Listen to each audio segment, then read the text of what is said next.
Hey guys, welcome back to the channel. Or maybe welcome for the very first time. Tonight we're going to dim the lights, perhaps grab a warm beverage, and just let our minds drift back in time.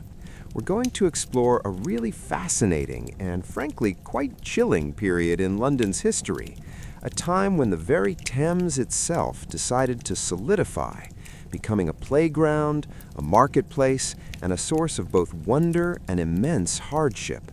So settle in, get comfortable, and let's let the gentle currents of history carry us away as we talk about the great frost fairs of London. Our journey begins, as many do, with the weather, but not just any weather.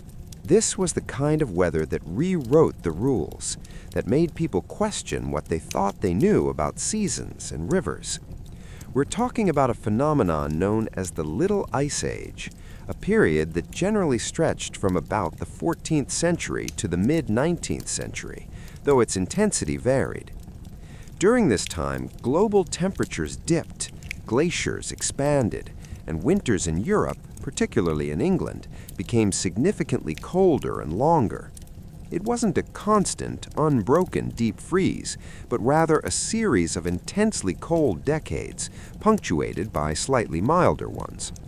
And one of the most dramatic manifestations of this Little Ice Age, certainly for Londoners, was the freezing of the River Thames. Now, it's hard for us to imagine the Thames freezing solid today. With its wider, deeper channel and the constant movement of ships and tides, it just doesn't happen. But back then, the river was different. It was shallower, wider in parts, and crucially, it was choked with obstacles. Weirs, bridges with numerous piers, and embankments all served to slow the current, creating ideal conditions for ice to form and accumulate.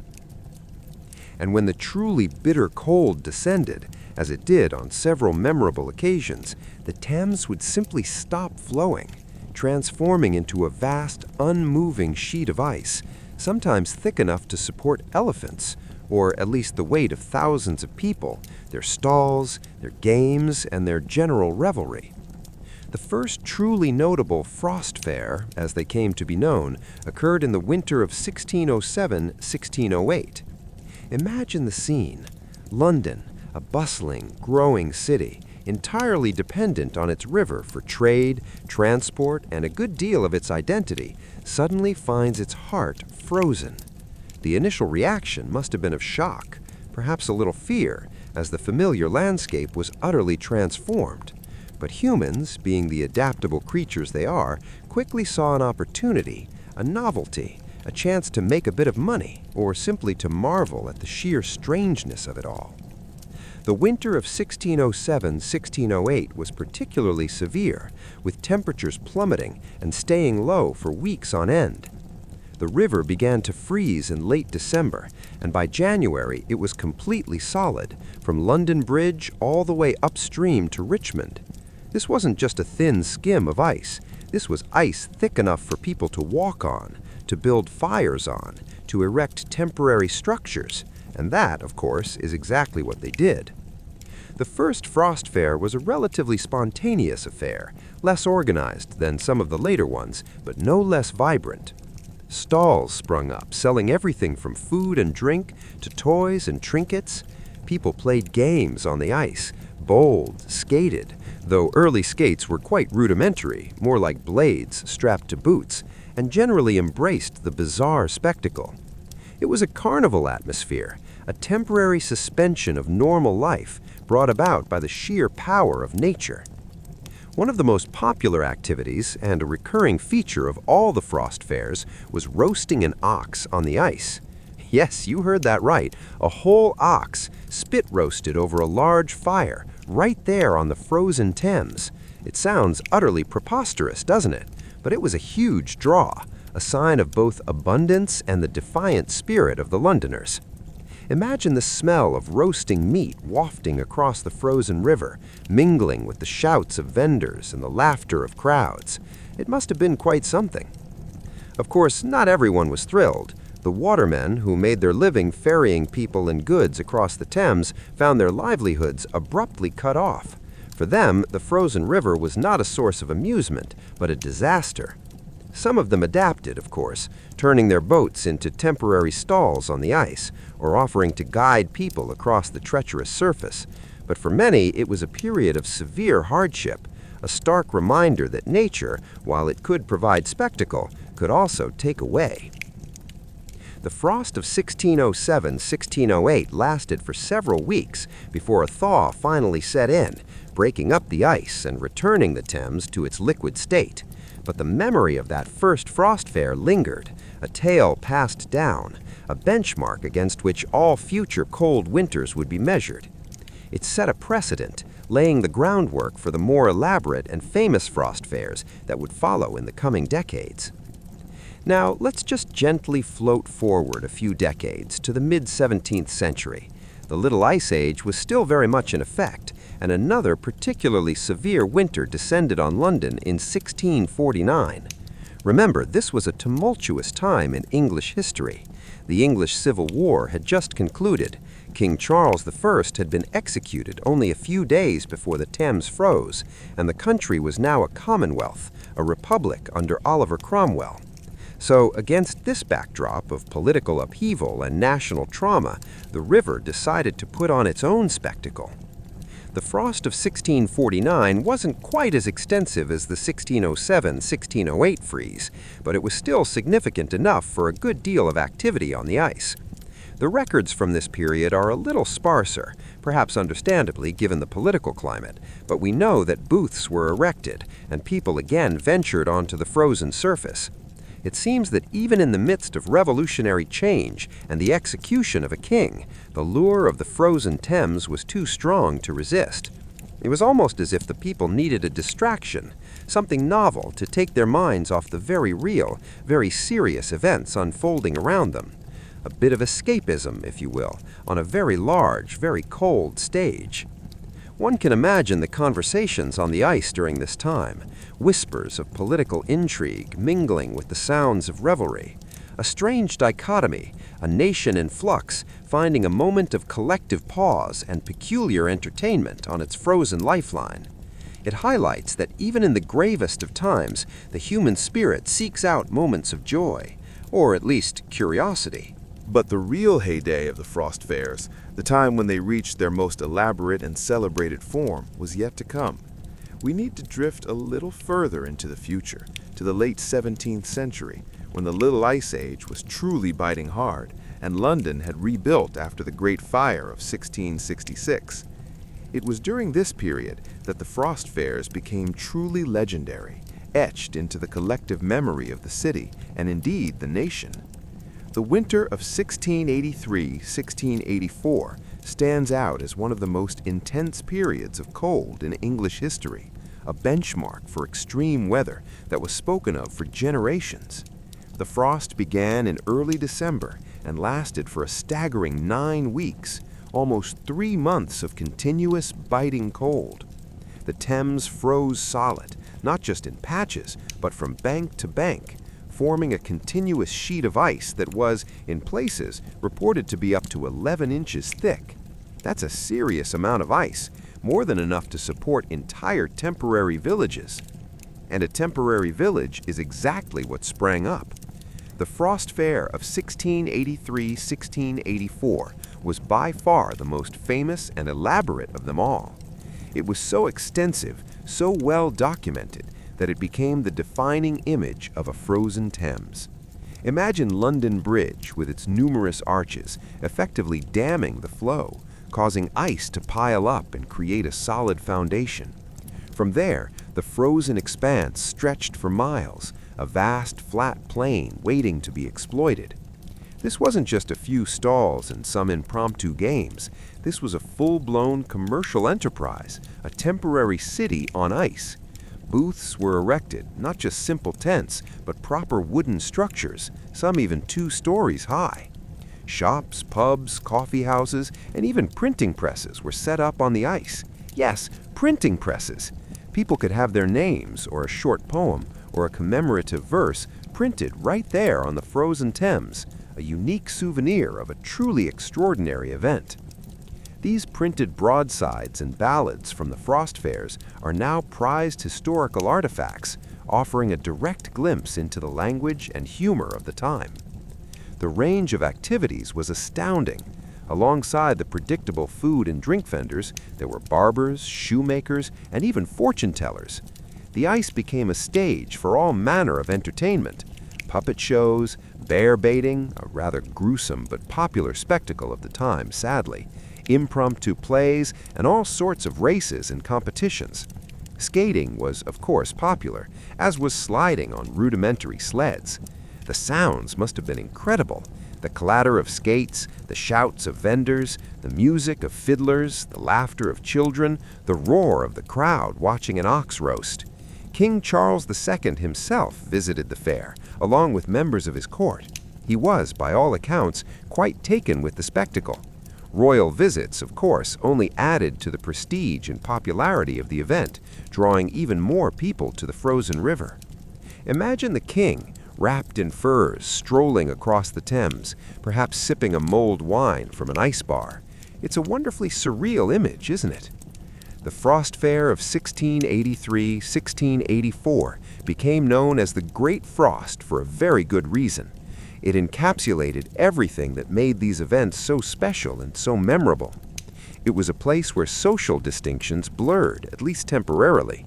Lords and ladies rubbed shoulders with commoners, all united by the shared experience of this bizarre, frozen world. It was a testament to human resilience, ingenuity, and our enduring desire for entertainment, even in the most unusual circumstances. However, it wasn't all fun and games, of course. For those who relied on the river for their livelihoods, especially the coal barges that supplied London with fuel, the freeze was catastrophic. Prices for coal skyrocketed, leading to widespread hardship and even deaths from cold and starvation among the poorer population. While the wealthy could enjoy the novelty of the Frost Fair, many others suffered immensely from the prolonged cold and the disruption to trade. This is a recurring theme with the Frost Fairs, a wonderful spectacle for some, a harsh reality for others. When the thaw finally came in February 1684, it was rapid and dramatic. The ice broke up with tremendous force, sending huge chunks crashing against the riverbanks and through the arches of London Bridge. The temporary structures on the ice had to be dismantled quickly or simply abandoned to the forces of the thawing river. There were reports of people being stranded on ice floes or narrowly escaping being swept away. The transition from solid carnival to raging torrent was swift and dangerous, a reminder of the power of nature, both in its freezing and in its thawing forms. The memory of the Great Frost of 1683-1684 lived on, inspiring poems, songs, and countless anecdotes. It became a touchstone, a historical marker. "Do you remember the Great Frost?" people would ask, and everyone would know exactly what they were talking about. It was the pinnacle of the Frost Fair phenomenon, a unique blend of natural wonder, human enterprise, and collective experience.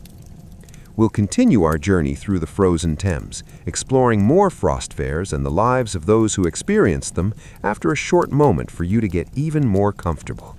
Just let the imagery of this frozen world settle in your mind and allow yourself to drift.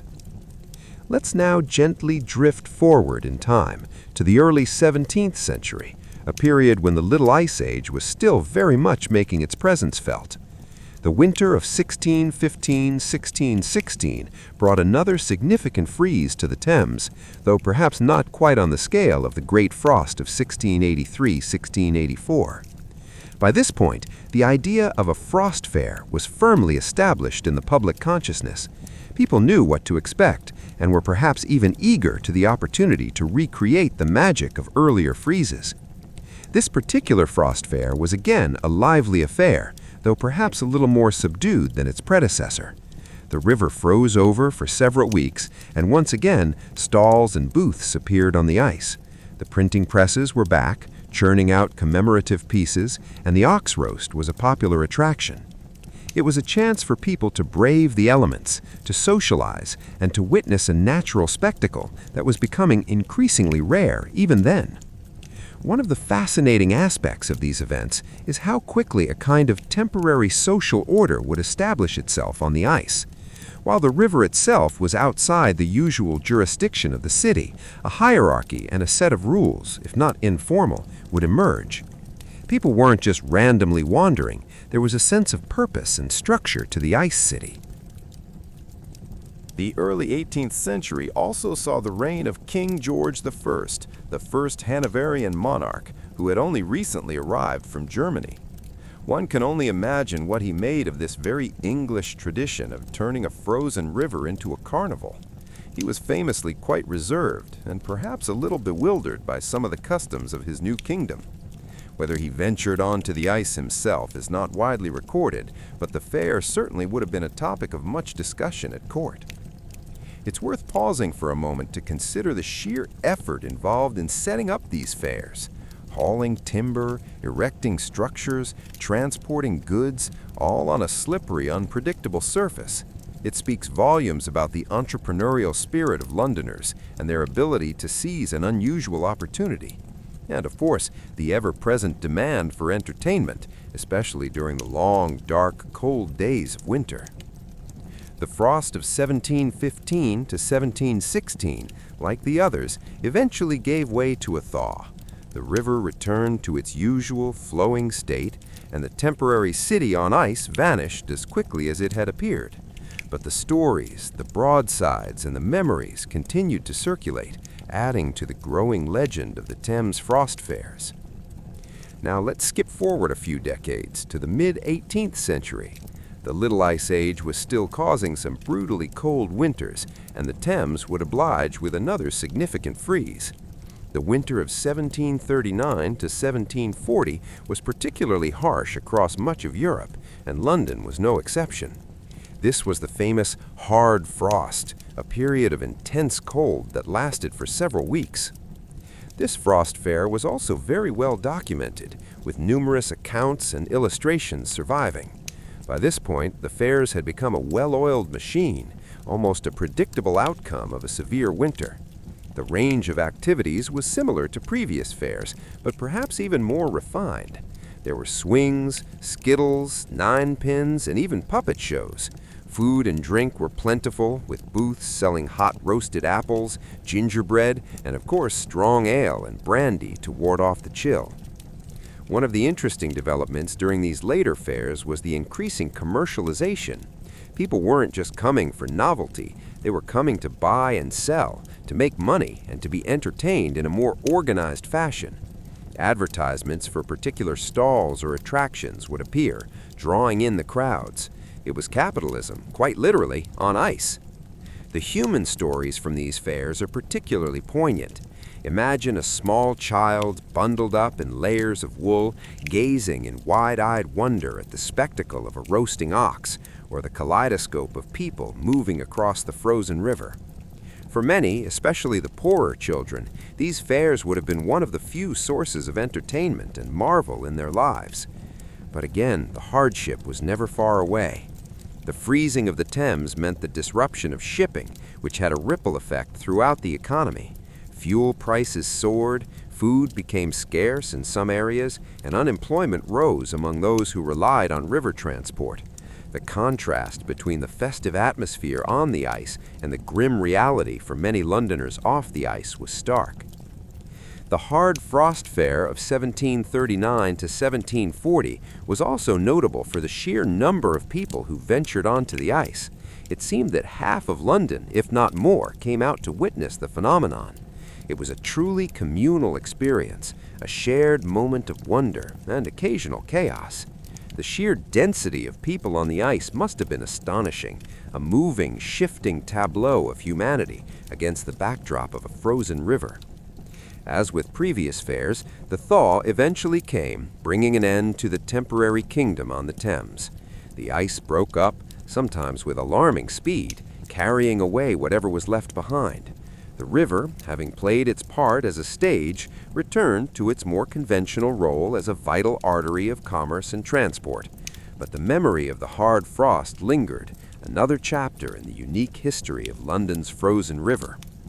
Now let's take a slow, gentle turn towards the later part of the 18th century, as the Little Ice Age was beginning its slow, gradual retreat, though not without one last spectacular flourish for the Thames. The winter of 1788 to 1789 brought what would turn out to be the last truly great frost fair on the River Thames. It was a swan song, a final magnificent display before the river, and indeed the climate began to change in ways that would make such events impossible. The frost began in December 1788 and lasted for several weeks into January 1789. The cold was intense, and the river froze solid, allowing for yet another grand fair to take place. By this point, the memory of previous fairs, particularly the Great Frost of 1683 to 1684, would have been deeply ingrained in the public consciousness. People knew what to do, how to organize, and how to maximize the unique opportunity. This fair, like its predecessors, was a vibrant spectacle. Booths, stalls, and various entertainments lined the frozen river. Printing presses were again on hand, offering personalized souvenirs. Food vendors plied their wares, offering warming drinks and hearty meals. It was a familiar scene, but one tinged with a subtle sense of finality, though no one at the time would have known it. One of the interesting things about this particular fair is the increasing sophistication of the temporary structures. Some of the booths were quite elaborate, almost like miniature buildings. This suggests a growing confidence and organization among the vendors, who were clearly investing more in their temporary establishments. It was big business, quite literally. The fair of 1788 to 1789 was also noteworthy for the sheer number of people who ventured onto the ice. It seemed that half of London, if not more, came out to witness the phenomenon. It was a truly communal experience, a shared moment of wonder and occasional chaos. The sheer density of people on the ice must have been astonishing, a moving, shifting tableau of humanity against the backdrop of a frozen river. As with previous fairs, the thaw eventually came, bringing an end to the temporary kingdom on the Thames. The ice broke up, sometimes with alarming speed, carrying away whatever was left behind. The river, having played its part as a stage, returned to its more conventional role as a vital artery of commerce and transport. But the memory of the hard frost lingered, another chapter in the unique history of London's frozen river. Of the frozen river, we see the ox roast, the printing presses, the various games and entertainments. These images are a window into a bygone era, allowing us to almost step onto the ice ourselves. The thaw, when it came in late January, was again quite dramatic. Large sections of ice broke off and were carried downstream, posing a threat to anyone still on the river. The temporary city had to be dismantled with haste or simply surrendered to the destructive power of the returning current. It was a stark reminder that these events, for all their merriment, were ultimately at the mercy of nature. After 1789, the Thames never again froze solid enough for a truly significant frost fair to take place. There were a few partial freezes in the early 19th century, notably in 1814, but these were far less extensive and grand. The factors contributing to this change are multiple and complex, a confluence of both climatic shifts and human intervention. Firstly, the Little Ice Age itself was gradually coming to an end. Winters in Europe, while still capable of being cold, were generally becoming milder and shorter. The extreme, prolonged freezes that characterized the 17th and 18th centuries became less frequent and less intense, so the primary climatic driver for the frost fairs was slowly receding. Secondly, and perhaps even more significantly, human activity began to fundamentally alter the River Thames. In the early 19th century, the old London Bridge, with its numerous narrow arches, was finally demolished and replaced by a new, wider bridge. The old bridge had acted like a partial dam, slowing the river's flow and causing ice to accumulate more easily. With its removal, the river flowed more freely, making it much harder for ice to form and solidify over such a large expanse. Furthermore, as London grew, the river became increasingly dredged and embanked. These engineering works deepened the channel and removed obstacles, further increasing the river's flow velocity and reducing the likelihood of a freeze. The Thames was being tamed, transformed from a wild, somewhat unpredictable waterway into a more managed artery of commerce. So, the last great frost fair of 1789 was indeed a final flourish, a farewell to a unique and extraordinary tradition.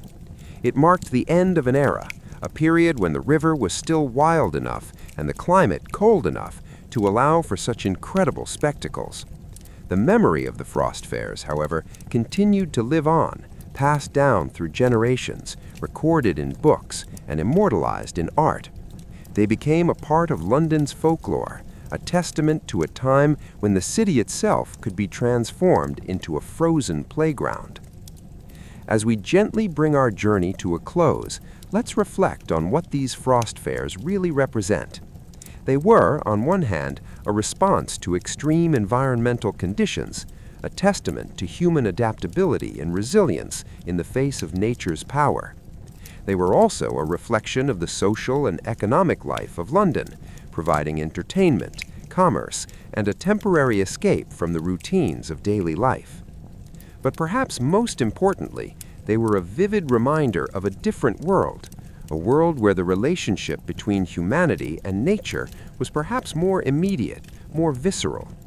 A world where the greatest river of one of the greatest cities could simply stop, becoming a stage for human drama, ingenuity, and sometimes profound hardship. The frost fairs are a beautiful, bizarre, and ultimately melancholic chapter in the long and winding story of London, a city that has seen so much and adapted to even more. Chapter 2: The Ice That Claimed the Aristocracy. The winter of 1683 didn't just bring ice, it brought a sort of frozen madness to the upper echelons of British society. While the peasants were busy trying not to lose their toes to frostbite, the aristocracy decided that the only logical response to a frozen river was to move their entire social life onto it.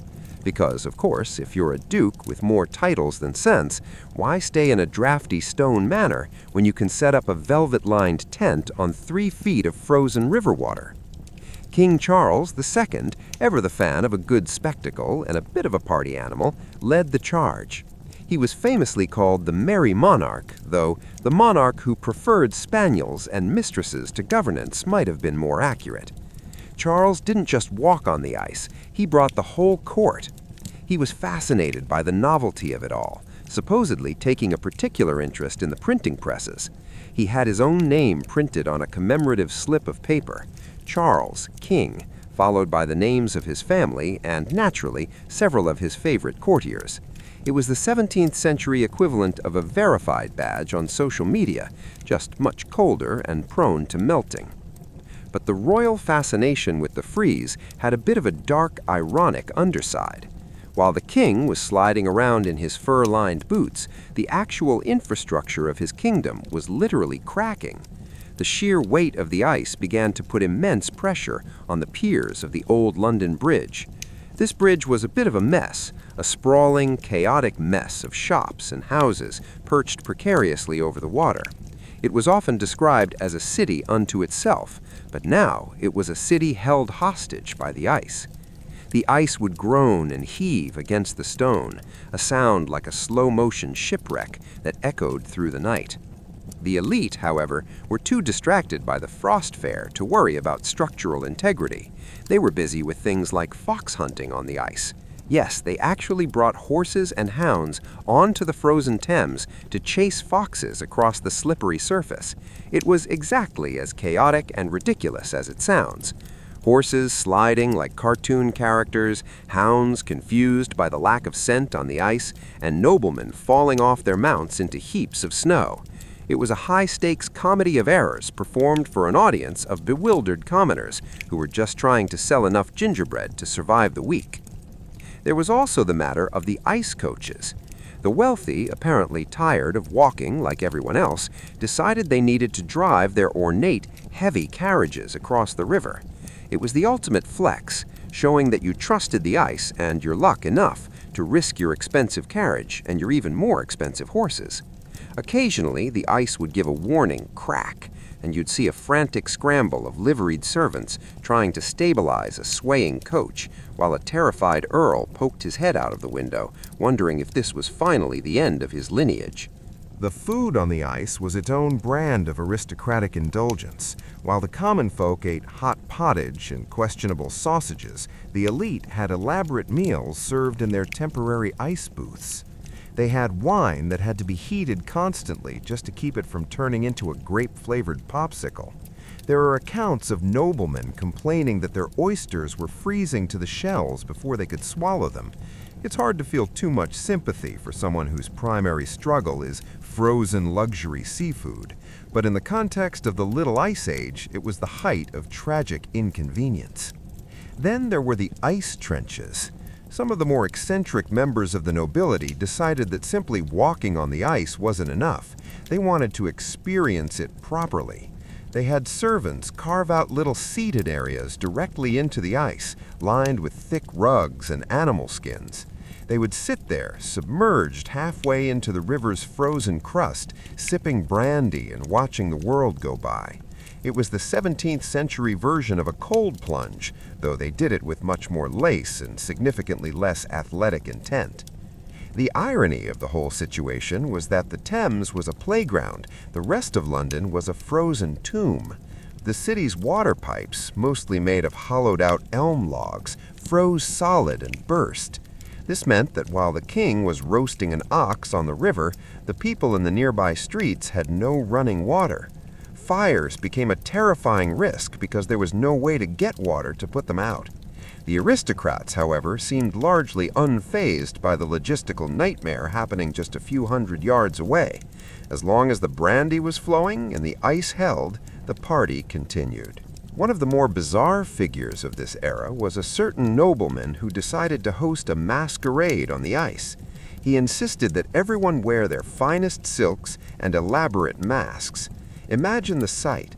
Hundreds of people in heavy brocade and papier-mâché masks trying to dance the minuet on a surface that was essentially a giant slippery mirror. The gentle thuds of velvet-clad bodies hitting the ice became the rhythm of the night. It was a scene of peak dynastic absurdity. The leaders of the nation, disguised as Greek gods and mythical beasts, flailing around on a frozen river, while the chimney sweeps watched from the banks, probably wondering if the entire ruling class had finally lost their minds. But nature has a way of reminding even the most arrogant monarch who is actually in charge. The Great Frost didn't just end, it collapsed. When the thaw finally began in February, it wasn't a slow, graceful melt. It was a violent, crushing event. The ice didn't just turn back into water, it broke into massive jagged plates known as ice floes. These floes were like battering rams. They picked up the booths, the printing presses, and the remains of the ice trenches and smashed them against the bridge. The aristocrats scrambled back to their stone palaces, leaving behind a trail of abandoned luxury. Velvet cushions were seen floating away on ice cakes, and more than one ice coach found itself sinking into the slush as the horses were cut loose in a panic. The party was over, and the river was taking back its territory with a vengeance. The Thames went from a ballroom to a graveyard of timber and silk in a matter of hours. The aftermath was a mess of soggy debris and ruined fortunes. The watermen, who had been out of work for months, finally returned to the river, only to find it filled with the wreckage of the nobility's winter vacation. They spent weeks hauling out bits of king's tents and broken wine casks. For the elite, it was a story to tell at dinner parties for the next decade. For the river, it was just another cycle of the seasons, albeit a particularly weird one. Let's float away from the 1680s and drift into the early 1700s, where the frozen river became a stage for a different kind of royal dysfunction. This time, it involved the House of Hanover. King George I was a man who famously hated London, hated the English language, and quite possibly hated the English weather. When the Thames froze during his reign, he didn't see it as a playground, he saw it as an icy prison. George was used to the cold. He was from Germany, after all. But the English version of a freeze was different. It was damp, foggy, and smelled of coal smoke. While his predecessors had embraced the frost fare, George stayed mostly inside his palace, huddled near a fireplace and probably grumbling in German about how the Thames wasn't nearly as orderly as the rivers back in Hanover. However, his court couldn't resist. The Hanoverian era brought a new kind of refined weirdness to the ice. Instead of fox hunting, they had ice concerts. They would set up entire orchestras on the frozen river. Imagine the sound of violins and cellos trying to stay in tune as the wood warped in the sub-zero temperatures. The musicians had to wear fingerless gloves, and their breath would create a constant fog around their heads, making them look like ghostly apparitions playing to a crowd of shivering socialites. There was a particular duke who became obsessed with ice architecture. He hired laborers to build him a small summer house made entirely of ice blocks harvested from the river. It was a miniature palace, complete with windows made of thin sheets of clear ice. He invited people for tea inside the ice house, which was ironically the coldest place in all of London. Guests would sit on ice benches covered in fur, their teeth chattering so loudly they could barely hear the Duke brag about the structural integrity of his frozen folly. It was peak aristocratic stubbornness, building a house out of the very thing that was currently making everyone miserable. As we move through the 18th century, the weirdness of the royals and the ice only intensified. The freezes became the backdrop for the deteriorating mental health of various monarchs and the increasingly desperate attempts of the nobility to find entertainment in a world that was literally cooling down. Every time the river froze, it was like a reset button for social norms. On the ice, the rules didn't quite apply, which is a dangerous thing for a class of people who already felt they were above the law. The hard frost of 1739 saw the rise of the ice gamblers. Noblemen who had already lost their family estates at the card tables in St. James's would move their games to the river. They would bet on everything: how long it would take for a candle to freeze, which ice floe would break first, or if a particular horse could pull a sled from London Bridge to Westminster in under 10 minutes. It was a desperate, shivering kind of decadence. They would sit in booths lined with gold leaf, losing thousands of pounds, while their breath froze into crystals on their lace collars. And so the Thames continued its cycle, a river of commerce, a river of waste, and periodically a river of ice that lured the powerful into making fools of themselves. It was a place where the handsome became the huddled, where the great became the glacial, and where the history of London was written in footprints that would inevitably melt away. Chapter 3. Sad, Sickly, and Spoiled, the Royal Nursery in Winter.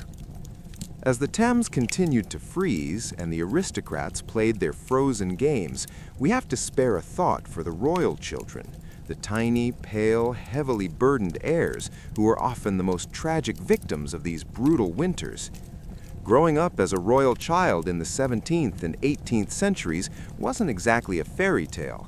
It was more like a slow-motion struggle against damp stone walls and the crushing weight of silver-threaded swaddling clothes. While the merry monarch was out roasting oxen, the royal nurseries were often grim little fortresses of illness and oddity. Consider the case of the children of Queen Anne. Now, Anne is a figure of immense sadness in British history. She had 17 pregnancies, and yet not a single child survived to adulthood. Her most famous son, Prince William, Duke of Gloucester, was the great hope of the nation. He was, by all accounts, a delicate child, which is the polite historical way of saying he was a medical disaster waiting to happen. William suffered from hydrocephalus, a condition that made his head disproportionately large for his small, frail body. In the middle of these freezing London winters, the little prince was often subjected to the most cutting-edge 17th century medical treatments. Because why just let a sick child rest when you can apply blistering plasters to his head or feed him powders made of crushed pearls? The royal physicians, who were essentially well-dressed men with very expensive guesses, believed the cold air was poisonous for the prince. So while the river was a bustling city of ice, William was often kept in rooms so stiflingly hot and filled with coal smoke that it's a wonder he could breathe at all. William was also a bit of a warrior in his own mind. He was obsessed with toy soldiers and military drills. There's something deeply ironic and a bit pathetic about this small, sickly boy with a giant head stumbling through the drafty corridors of Kensington Palace, trying to lead a regiment of other small, shivering pages in a drill. He even had a miniature horse-drawn carriage that he would drive around the palace grounds. One can imagine him wrapped in so many layers of ermine and wool that he looked like a fuzzy potato, desperately trying to be the masculine hero his dynasty required, while his body was essentially failing him. The royal children were spoiled in the sense that they had everything, but sickly because no one actually knew how to keep them alive.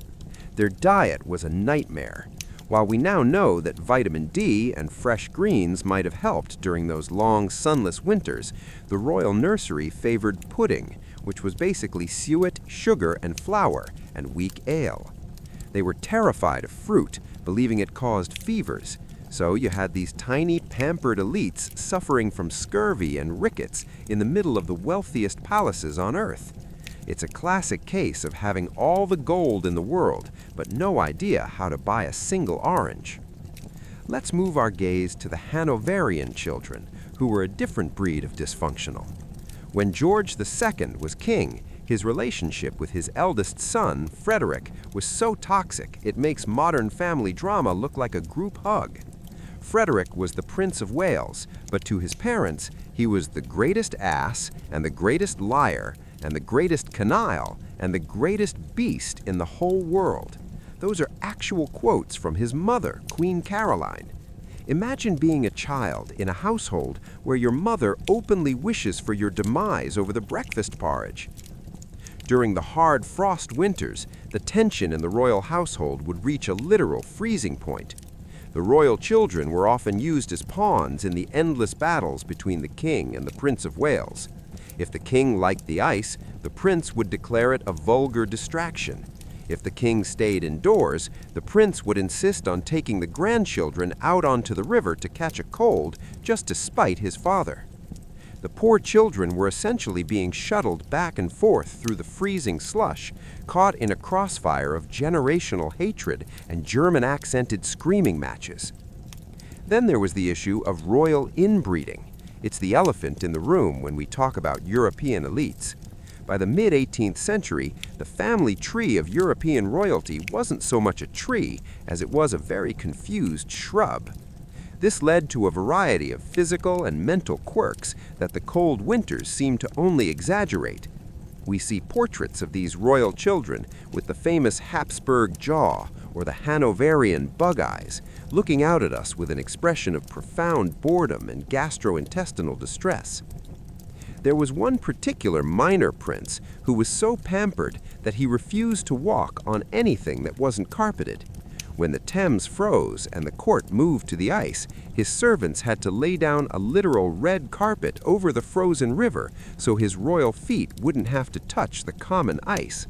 It's the peak of dynastic entitlement, expecting a frozen river to behave like a drawing room. He would sit on his carpeted ice patch, surrounded by heaters that were melting the very surface he was sitting on, looking like a very confused, very expensive island in a sea of white. The medieval hangover in royal parenting persisted. There was a belief that children should be hardened by the cold, but only intermittently. This resulted in a confusing cycle where a royal toddler would be kept in a sweltering, unventilated nursery for 6 days and then suddenly bathed in a freezing river on the 7th to toughen the spirit. It's a miracle any of them made it to puberty. The ones who did survive often emerged with a host of eccentricities, ranging from obsessive-compulsive cleaning habits to a strange desire to collect thousands of buttons, actual hobbies of some minor royals. As the 18th century rolled on, the spoiled nature of these children became almost comical. There are records of a young royal who was given a miniature ice palace of his own, complete with tiny furniture made of sugar. He spent the afternoon licking his chairs until he made himself sick, a perfect metaphor for the decadence of the era. They were children living in a world of absolute power and zero responsibility, trapped in a climate that was trying its best to kill them with dampness and gout. The winter of 1788, the last of the truly great freezes, saw the final generation of these Little Ice Age royals. This was the era of the mad King George III. His children, particularly the Prince Regent, the future George IV, were the ultimate examples of being sad, sickly, and spoiled. The Prince Regent was famously the first gentleman of Europe, but he was also a man who spent more money on waistcoats than some small countries spent on their entire armies. As a child, George IV was subjected to a brutal education, often being whipped for the slightest mistake in his Latin. This created a man who was desperately insecure and obsessed with outward show. During the winter frosts, he would dress in outfits so elaborate and heavy that he could barely move, looking like a giant gilded ornament. He hated the cold because it made his skin look unfashionably pale, which is quite a complaint considering he lived in England. He preferred to spend his time in the Royal Pavilion at Brighton, a building that looks like a giant onion and was probably the only place in the country more eccentric than the man who built it. We see a pattern here. The colder the weather, the more bizarre the behavior of the elite. It's as if the freezing of the river signaled a freezing of common sense. The royal nursery was a microcosm of this, a place where the future of the empire was kept in a state of perpetual, shivering fragility, surrounded by gold, sugar, and the constant, lingering smell of medicinal leeches. The tragedy of these children is that they were never really allowed to be children. They were symbols, heirs, and biological experiments in dynastic survival. When they looked out the palace windows at the commoners sliding and laughing on the Thames, they weren't seeing a playground. They were seeing a world they were forbidden to touch, a world that was far too dangerous and common for someone whose blood was supposedly blue, but whose health was undeniably gray. So, as we imagine the ice closing in on London once again, think of those quiet, stifling nurseries. Think of the flickering candlelight reflecting off silver cradles, and the sound of a heavy, fur-lined door closing, shutting out the world. The royal children were the gilded ghosts of the Great Frost, haunting their own palaces with a quiet, sickly dignity that defined an era of frozen ambition. Chapter 4. The Genetic Tangled Web of the Frozen North. If you think the weather on the Thames was messy, it was nothing compared to the family trees of the people watching it. By the time we reached the peak of the Little Ice Age, the royalty of Europe had essentially spent 3 centuries playing a very high-stakes game of keep it in the family. The goal was to consolidate power, but the result was a collection of monarchs who were increasingly, as the saying goes, a few buttons short of a waistcoat. Because why marry a distant, healthy stranger when your first cousin is right there and comes with a very nice piece of real estate in the Low Countries? This era of royal marriages was less about romance and more about a desperate, almost obsessive need to keep land and titles within the same small circle of people. It was a genetic loop that had been spinning for generations. By the 18th century, if you were a royal in London, Versailles, or Vienna, you were likely related to your spouse in at least 3 different ways. This created a peculiar look for the European elite, a sort of recurring biological motif of long noses, drooping lower lips, and a general air of being slightly unfinished. Take, for instance, the Spanish Habsburgs, who were the gold standard for what happens when you double down on the same DNA for too long. While they weren't in London, their influence and their genetics were the cautionary tale whispered in the drafty halls of St. James. Charles II of Spain was the ultimate result of this. He was called the Bewitched, but he wasn't under a spell. He was just the product of centuries of uncles marrying nieces. He had a jaw so pronounced that he couldn't chew his food properly, and a tongue so large he could barely be understood. When he died, the autopsy, in a bit of classic dry historical snark, reported that his body contained not a single drop of blood, and his heart was the size of a peppercorn. In London, the situation was slightly less extreme, but no less dysfunctional. The arrival of the Hanovers brought a fresh set of cousins into the mix. George I and George II were masters of the strategic marriage, which usually meant marrying someone they either didn't like or were already related to. This led to a court culture where everyone was everyone else's aunt, uncle, or third cousin once removed. During the long, dark winters when everyone was stuck indoors, these familial tensions didn't just simmer, they boiled over into the kind of petty drama that only people who are too closely related can achieve. The genetically wrong nature of these unions often manifested in what was politely called royal melancholia. It was a persistent, heavy sadness that seemed to haunt the palaces as much as the dampness did. You had kings who would spend days staring at a single wall, or queens who became obsessed with the precise arrangement of their tea sets. It's hard to tell where the atmospheric gloom of the Little Ice Age ended and the genetic predisposition for depression began. They were living in a world of gray skies and gray moods, fueled by a lineage that was increasingly fragile. One of the most ironic parts of these marriages was the fertility issue. The very thing these monarchs were trying to protect, their bloodline, was the very thing they were inadvertently destroying. The more they inbred, the harder it was to produce a healthy heir. We've already talked about the tragedy of Queen Anne, but she was just the most visible example. Across the continent, royal nurseries were filled with the sad, sickly, and spoiled because their parents' DNA was essentially a repetitive, stuttering script.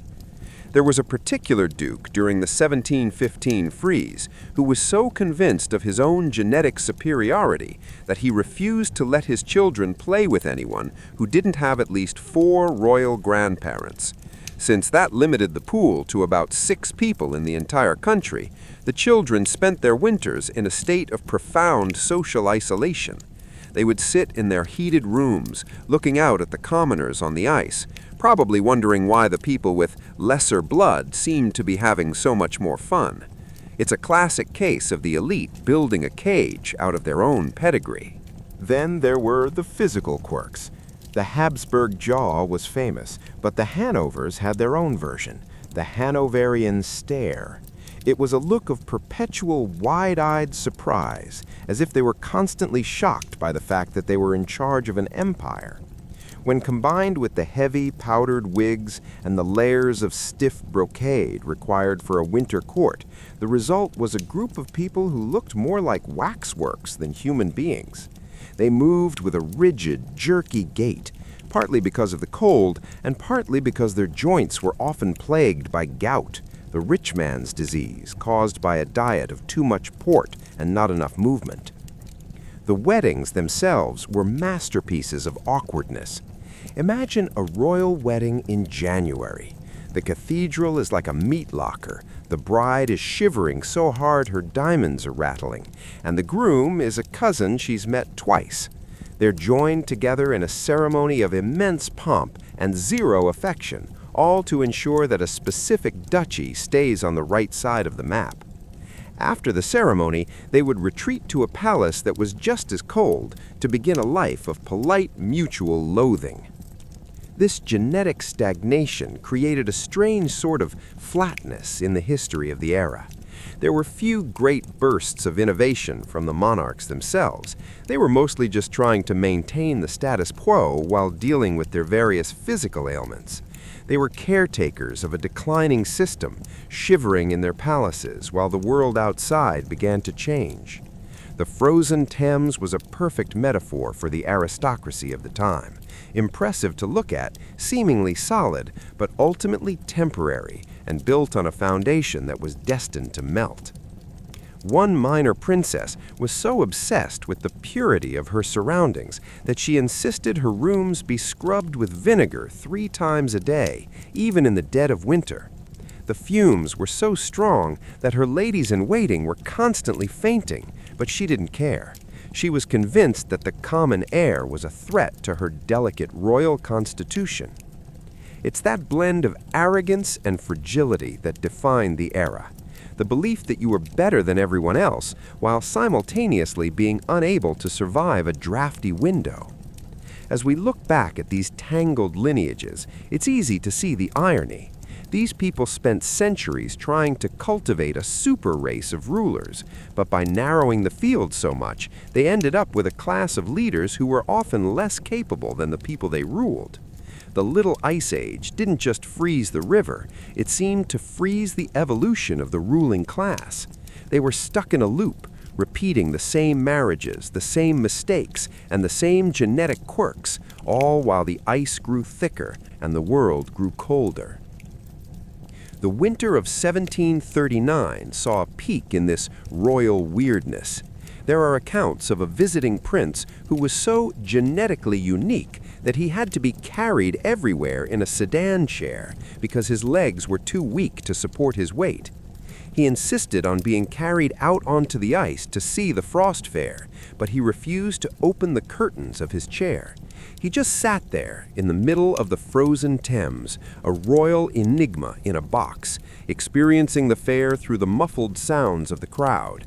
It's perhaps the most fitting image of the 18th century elite, physically frail, socially distant, and utterly contained within their own peculiar world. Chapter 5: The World's Most Dysfunctional Kings and Queens. By the time the mid-18th century rolled around, the combination of the Little Ice Age and several hundred years of questionable marriage choices had produced a crop of monarchs who were, to put it mildly, not exactly firing on all cylinders. If the Thames was a disaster of frozen sludge, the thrones of Europe were a disaster of frozen temperaments and eccentricities. These weren't the warrior kings of old who led charges into battle. These were men and women who were more likely to have a mental breakdown over the color of a new set of curtains or the way their morning toast was sliced. Let's float over to the court of King George III. Now, history has been a bit unkind to George, often just labeling him the Mad King and leaving it at that. But the reality was a lot more tedious, and in a way much more suited to our sleepy narrative. George was a man of intense, almost painful routine. He was obsessed with farming, hence his nickname Farmer George, and he had a memory that was terrifyingly specific. He could remember the name of every minor official he had ever met, which made for incredibly long and incredibly boring dinner conversations. During the cold winters at Windsor or Kew, George's dysfunction took on a very domestic, very rhythmic quality. He was a man of the clock. If dinner was a minute late, the entire royal household felt the tremors of his anxiety. There's something deeply relatable, yet deeply weird, about a man who rules an entire empire but loses his mind if his favorite pen has been moved 2 inches to the left. As the winters grew harsher and his porphyria, or whatever chemical imbalance was actually at play, his madness wasn't screaming and shouting, it was a non-stop, rapid-fire monologue. He would talk for 24 hours straight until his voice went hoarse, discussing the intricacies of German genealogy or the best way to plant a turnip. While the king was talking to trees in the frozen gardens of Kew, Queen Charlotte was trying to maintain a sense of icy, Germanic decorum. Charlotte was a woman who took stoicism to an Olympic level. She had 15 children, and she managed the household with the precision of a military operation.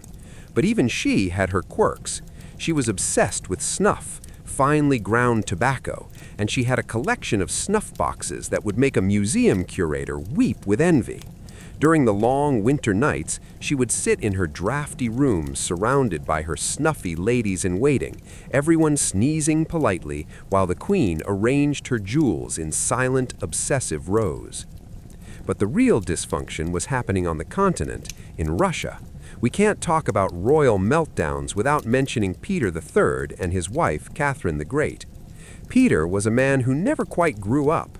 Despite being the emperor of all the Russias, he spent his time playing with toy soldiers in his bedroom. And we're not talking about a quick game. We're talking about massive room-sized deployments. There is a famous, possibly slightly exaggerated, but very on-brand story that Peter once held a full military court-martial for a rat. Apparently, the rat had chewed the heads off some of his favorite wax soldiers.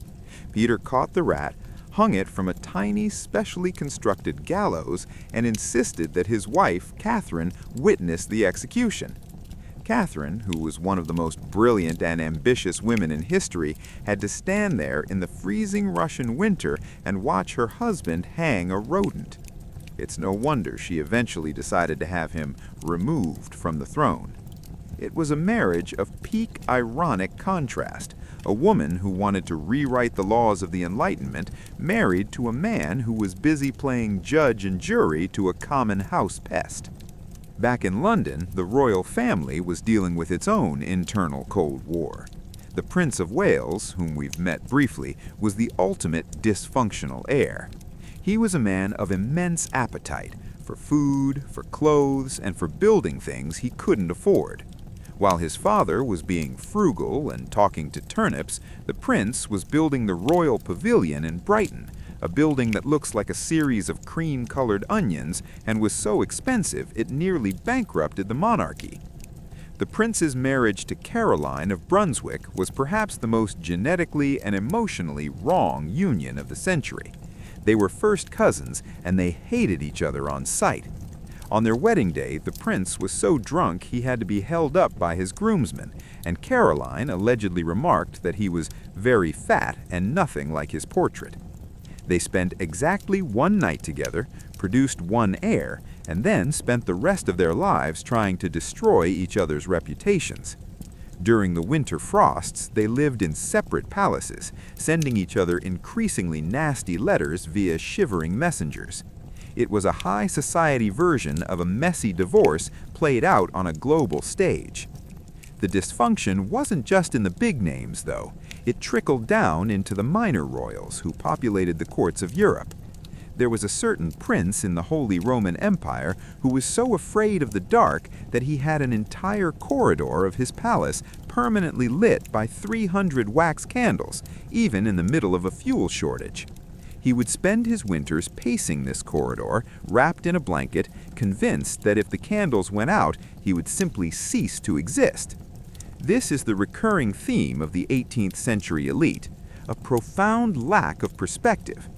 When you were told from birth that you were a semi-divine being, but your body is telling you that you're a sickly human with a digestive system that hates you, something has to give. The result is this collection of quirks and manias.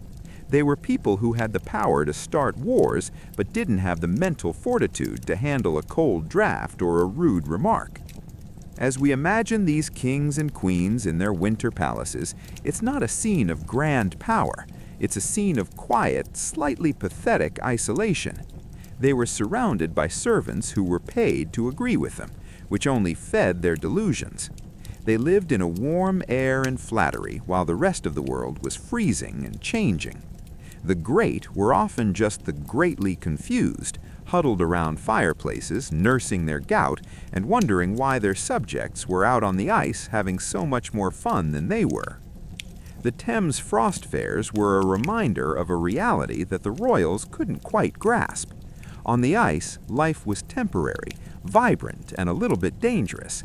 Inside the palaces, life was static, stifling, and deeply, deeply weird. The kings and queens were the prisoners of their own bloodlines, trapped in a cycle of dysfunction that would eventually lead to the revolutions that would sweep many of them away. But for now, in our sleepy story, the ice is still thick, the fires are still burning in the royal grates, and King George is still talking about turnips while his son orders another 1,000-pound waistcoat. The world is quiet, the river is solid, and the dynastic disaster continues its slow, rhythmic dance. Chapter 6. the final thaw and the death of the ice city. As we drift toward the beginning of the 19th century, the era of the Great Frost was beginning to feel less like a regular event and more like a lingering ghost. The winter of 1813-1814 arrived with a particular biting intensity that Londoners hadn't seen in decades. It felt like a final grand performance from a river that was about to be changed forever by human hands. But of course, the people of the time didn't know it was the end. They just knew it was very, very cold. The freeze began in late December, and by the end of January 1814, the Thames was once again a solid highway of ice. This would be the last true frost fair, and in many ways it was the most organized and, frankly, the most commercialized of them all. The casual spontaneity of the 1600s was gone, replaced by a Regency-era desire for attractions and amenities. There were streets laid out on the ice, neatly named like City Road and Thames Street, as if the ice were just another piece of London real estate to be surveyed and taxed. The Prince Regent, whom we've already established as a man of extreme excess, was now effectively in charge of the country, while his father, George III, was tucked away in Windsor talking to his imaginary friends. The prince, ever the fan of a party, was delighted by the freeze. It gave him an excuse to wear his most ostentatious furs and to treat the river like an extension of his own drawing room. There were rumors that he considered hosting a grand ball on the ice, but even his most sycophantic advisors pointed out that several hundred dancing aristocrats might be the one thing the ice couldn't handle. Instead, the 1814 fair became a place of odd Regency-style diversions. There was a printing press, naturally, the Crown and Constitution press, which churned out thousands of slips of paper for people to take home as proof they had walked on the frozen river. One of the more famous souvenirs was a printed poem that essentially congratulated the reader for not falling in. It was a very British way of handling a natural phenomenon. Document it, print it, and sell it for a shilling. The weirdness of the elite was still in full swing during this final freeze. One eccentric nobleman reportedly tried to drive a team of 4 horses across the ice near Blackfriars Bridge, not because he had anywhere to go, but because he'd made a bet at his club that he could do it without spilling his tea. He succeeded, apparently, though the horses were said to be so traumatized by the experience that they never quite walked straight again. It's that particular brand of aristocratic boredom, risking the lives of animals and servants for the sake of a pointless wager, that defined the end of the Georgian era. The food at the 1814 fair had also moved beyond the simple ox roast. There were ice cafes serving coffee and chocolate, and more than one booth offering mutton pies that were allegedly as hard as the ice they were standing on. People skated using the new, more sophisticated metal blades, and the river was filled with the sound of donkey rides. Yes, people paid to ride donkeys across the frozen Thames. There is something profoundly silly about the image of a dignified London merchant wrapped in a greatcoat and top hat, trotting across the river on a grumpy donkey while the ice groans beneath them. But beneath the festivities, the world was changing. This was the year of the Peace of 1814, marking the temporary defeat of Napoleon. The Frost Fair became a celebration of national victory. There were effigies of Boney burned on the ice, and the atmosphere was thick with a sense of triumph. Yet the very progress that the British Empire was celebrating, the Industrial Revolution, the engineering marvels, the expansion of the city, was the very thing that would kill the Frost Fairs. The villain of our story, if a bridge can be a villain, was the old London Bridge. For centuries, its 19 narrow arches had acted as a sieve, catching ice and slowing the river down enough for it to freeze solid. But by 1814, the bridge was a crumbling, dangerous relic. The decision had already been made to replace it with a sleek, modern structure with much wider arches. This new bridge, completed in the 1830s, allowed the tide to flow much more forcefully, bringing in saltier, warmer water from the sea and keeping the river in constant motion. Furthermore, the climate itself was shifting. The Little Ice Age was finally loosening its grip. The winters were becoming slightly shorter, the deep freezes less frequent.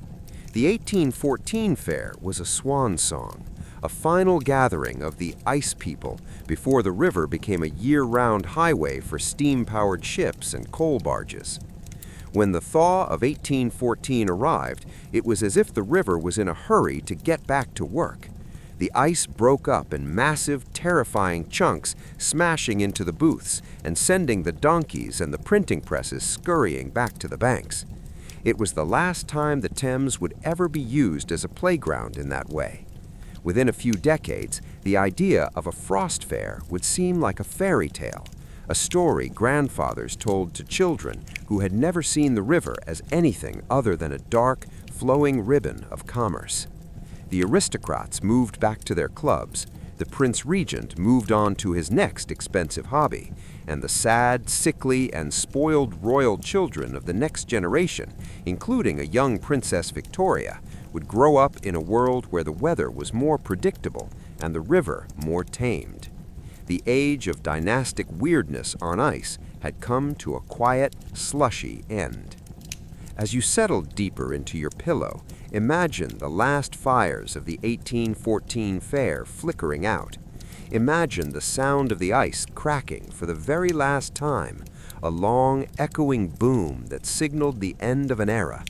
The Thames is flowing now, dark and deep, carrying the memories of the frozen cities, the roasting oxen, and the eccentric kings into the shadows of history. The London of ice is gone, melted away into the river, leaving only the stories to keep us company in the dark. Chapter 7. The Gilded Tragedy of the Spanish Habsburgs.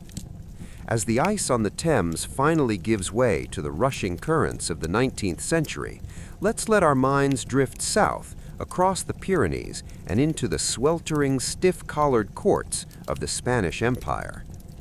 Here, the tragedy isn't found in the freezing of a river, but in the freezing of a bloodline.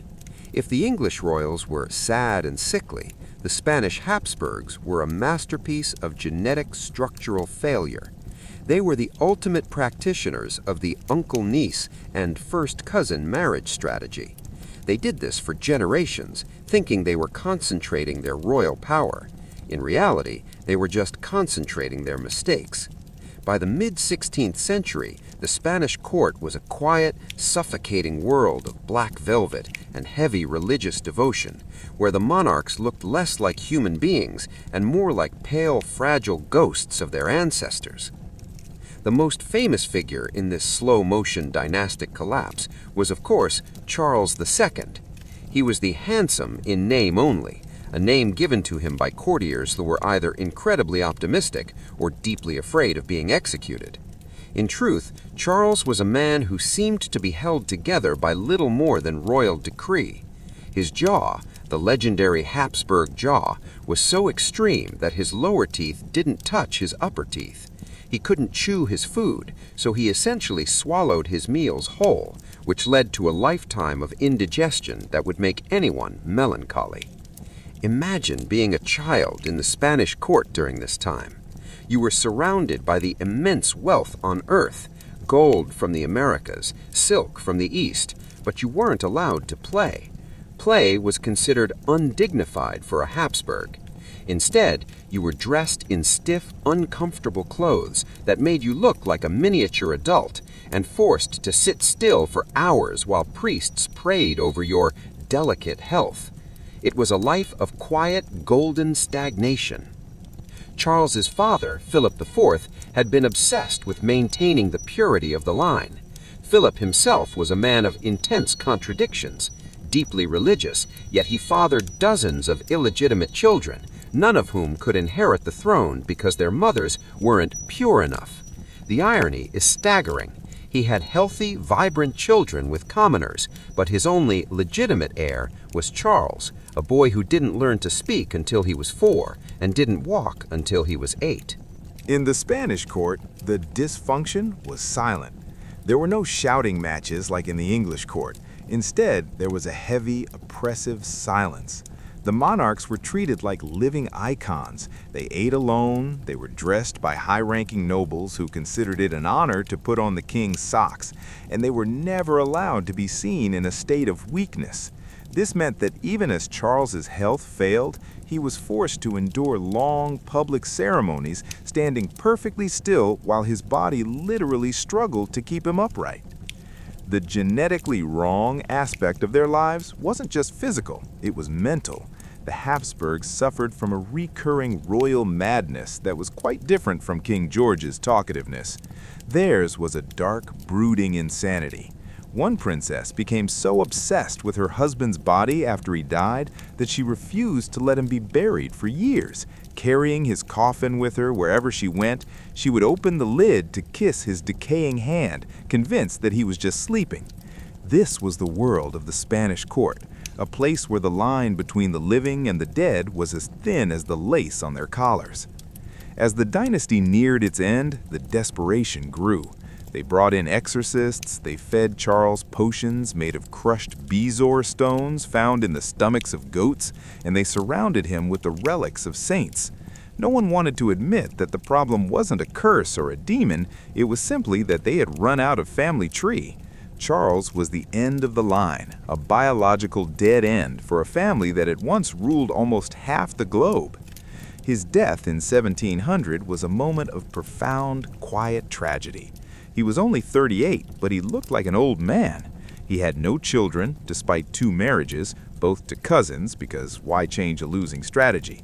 When he died, the Spanish Empire was plunged into a massive war of succession, as the rest of Europe moved in like vultures to pick apart the remains of the Habsburg legacy. But as we close this chapter, let's not think of the wars. Think instead of the quiet hallways of the Escorial Palace.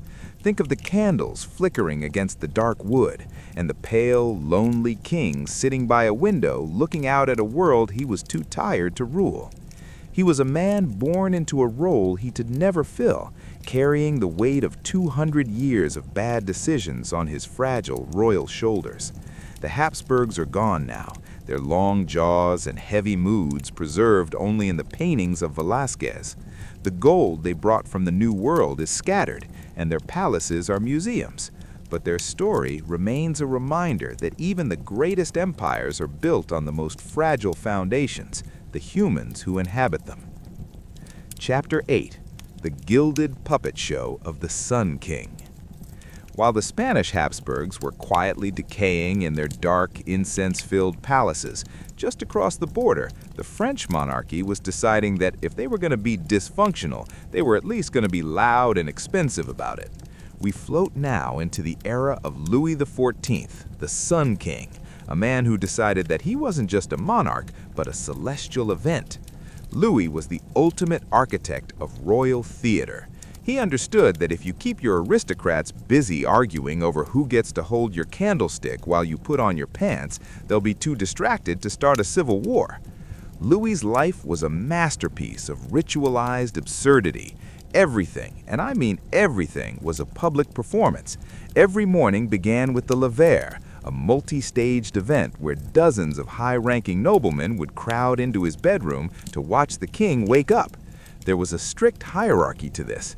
The most favored dukes got to hold the sleeves of his shirt, while the lesser nobles merely got to watch him wash his face with a damp cloth.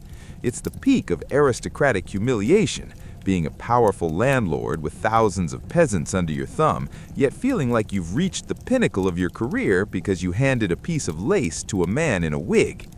Versailles itself was the ultimate gilded cage. Louis moved the entire court there, thousands of people, to keep them under his thumb. But Versailles, for all its gold leaf and hall of mirrors, was a logistical nightmare. It was built on a swamp, which meant the air always smelled faintly of standing water and noble lack of hygiene. During the winters, the palace was a beautiful, freezing tomb. The fireplaces were massive, but the rooms were so large and the windows so drafty that the wine would reportedly freeze in the carafes on the king's table.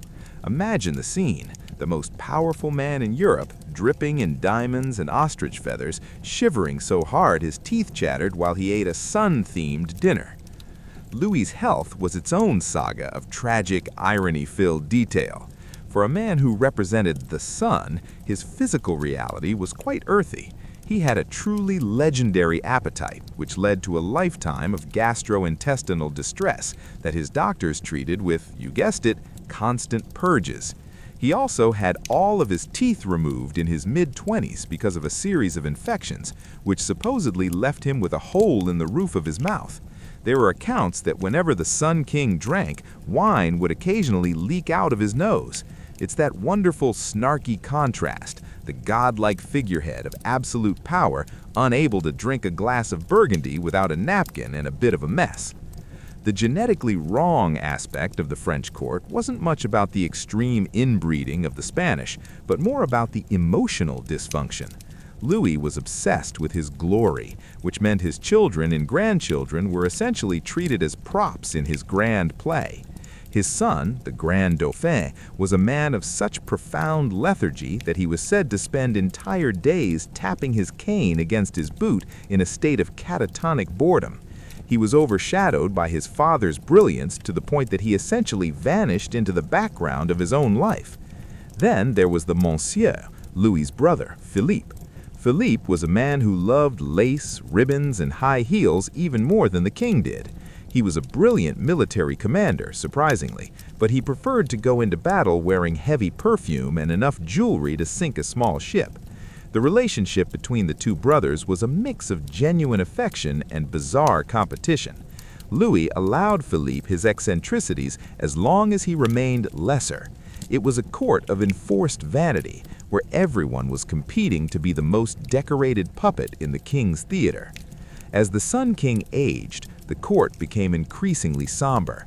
Louis married his longtime mistress, Madame de Maintenon, in a secret ceremony, and she turned the palace into a place of intense, almost suffocating religious devotion.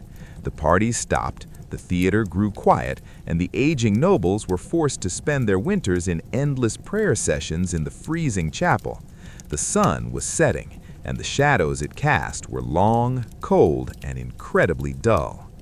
Louis's death in 1715, interestingly, during one of those bitter Little Ice Age winters we talked about, was as long and ritualized as his life.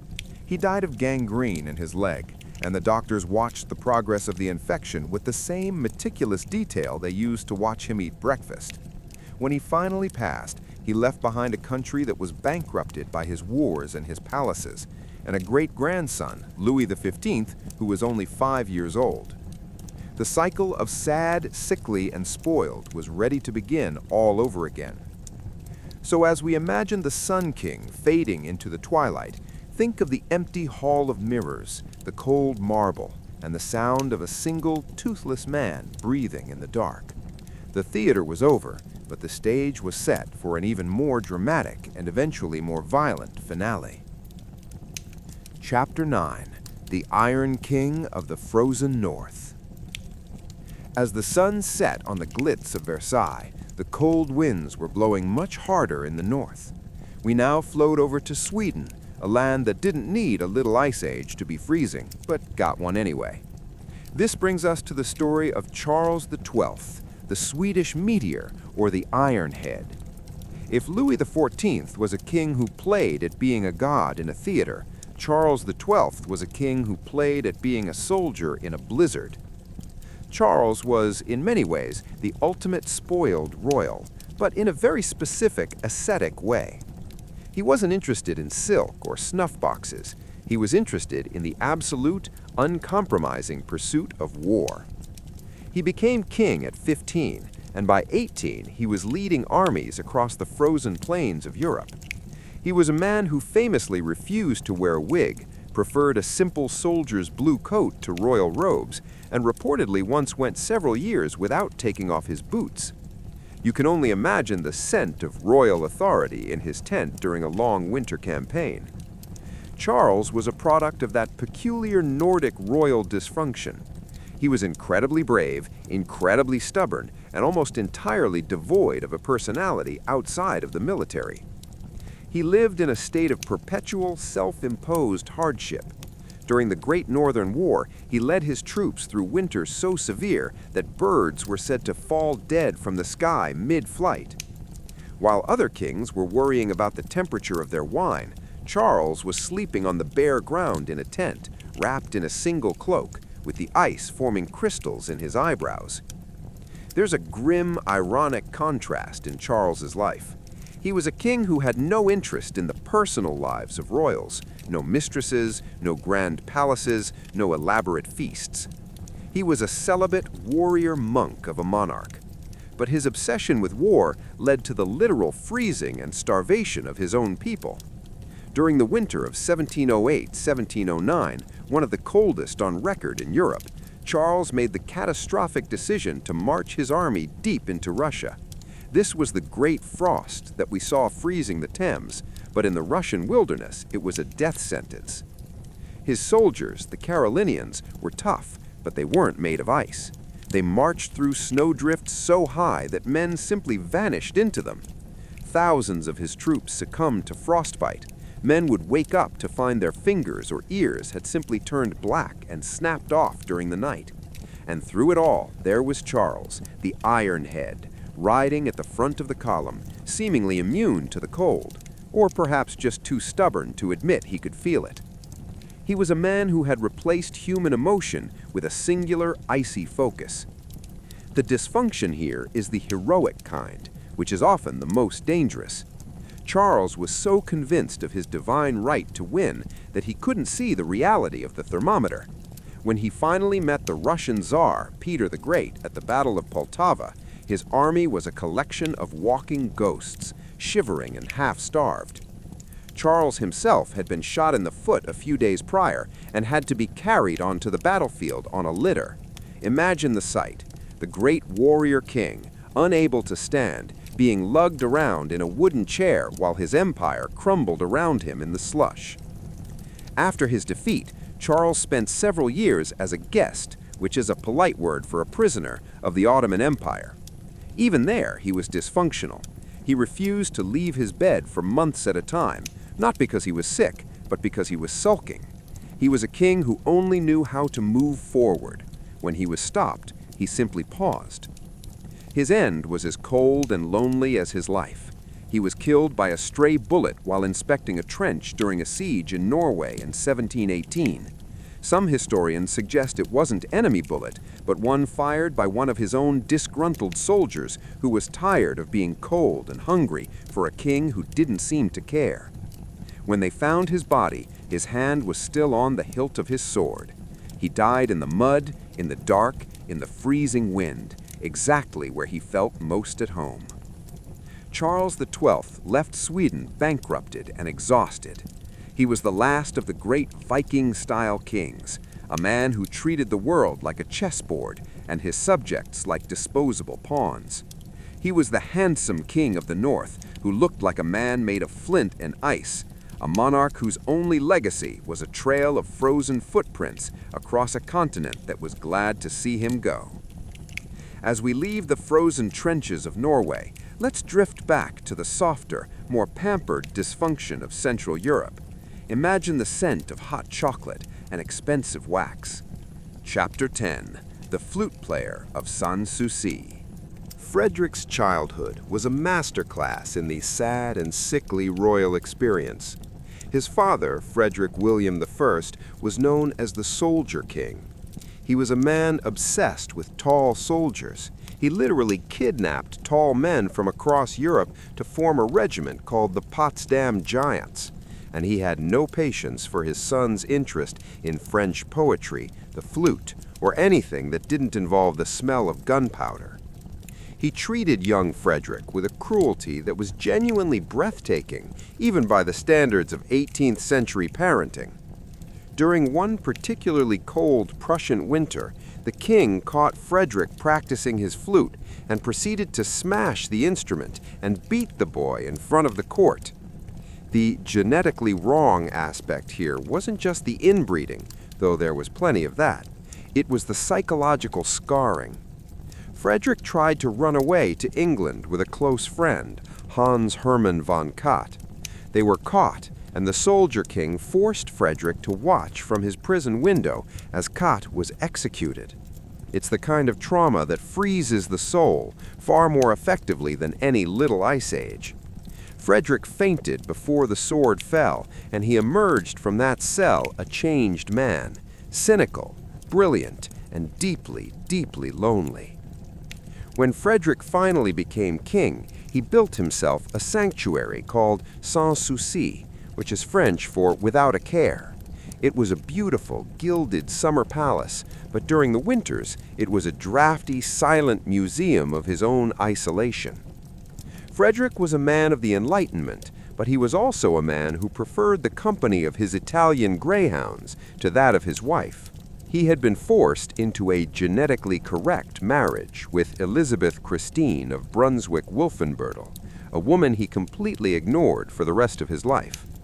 He famously once remarked that he would rather have a dog than a wife, and he lived that truth to the end. During the long, dark Prussian winters, Frederick would retreat into his music. He was a prolific composer, and the sound of his flute would echo through the marble halls of Sans Souci, a thin, haunting melody competing with the whistling wind outside. He lived in a state of high-functioning dysfunction. He would work 18 hours a day, micromanaging his army and his bureaucracy with terrifying efficiency, and then spend his evenings discussing French philosophy with Voltaire, whom he eventually drove away because two such massive egos couldn't fit in the same palace. Frederick's physical health was a catalogue of 18th century ailments.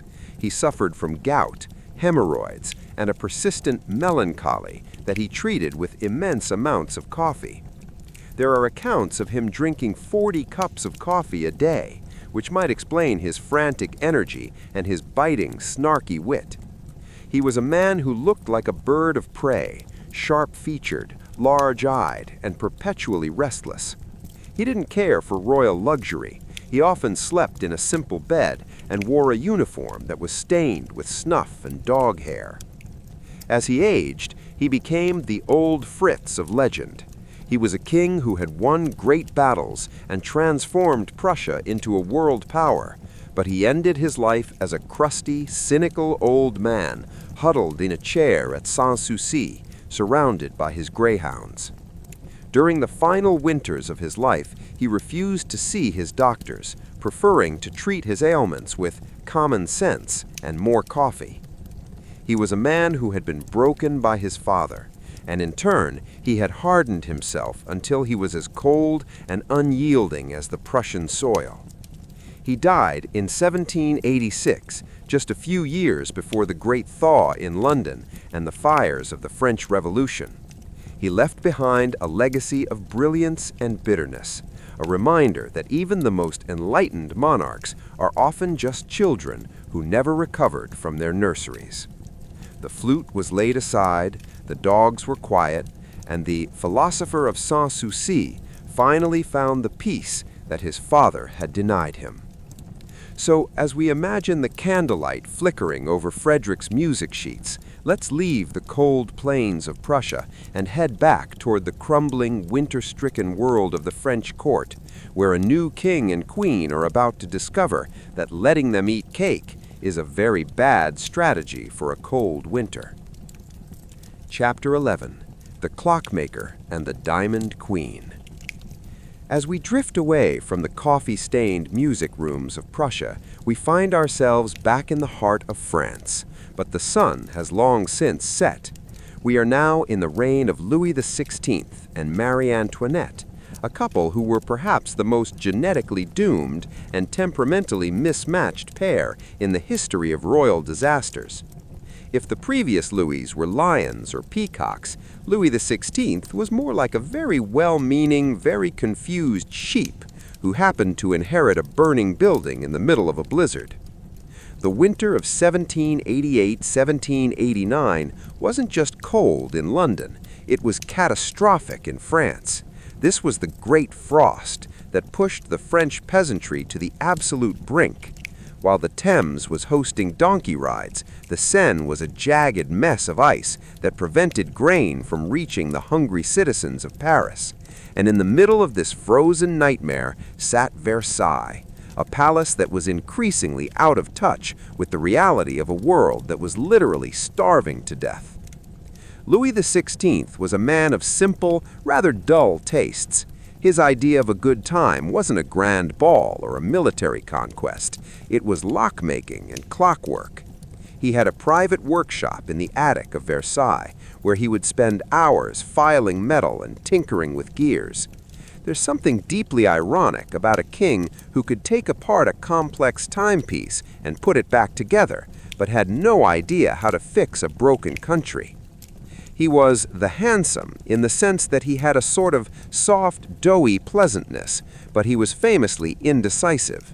He was a man who, when told the people were revolting, famously wrote nothing in his diary for the day, because he hadn't managed to kill any deer while hunting.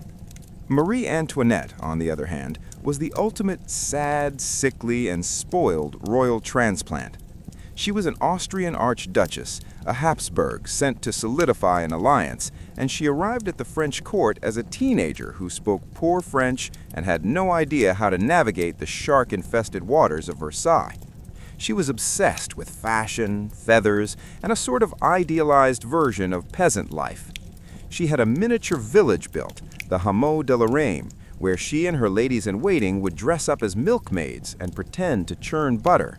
It was peak aristocratic delusion, playing at being poor while the actual poor were eating grass to survive the winter. The marriage itself was a source of national scandal for 7 years because it wasn't, well, let's say, consummated. The genetic wrongness here was a physical ailment of Louis's that required a minor surgery he was too terrified to undergo. For years, the future of the French throne hung on the king's fear of a scalpel.